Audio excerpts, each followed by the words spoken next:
এ যেন ইতিহাসের জন্মলগ্নের করুণ ব্যথার অব্যক্ত হাহাকার।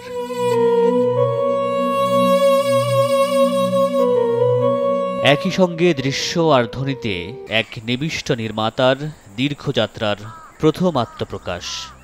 Hello professor.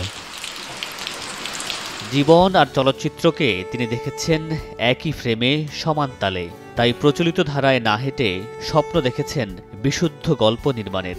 2014 সালে নির্মিত তার প্রথম চলচ্চিত্র মেঘমল্লার মুক্তিযুদ্ধের এক ভিন্ন দৃশ্যকাব্য।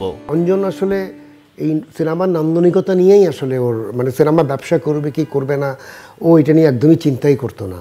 সিনেমাটা কত আর্টিস্টিক হয়ে উঠবে, কত ট্রু সিনেমা হয়ে উঠবে, এদিকে ছিল ওর চোখ। যুদ্ধে গেলে তুই মরবি, যুদ্ধে না গেলেও মরতে হবে।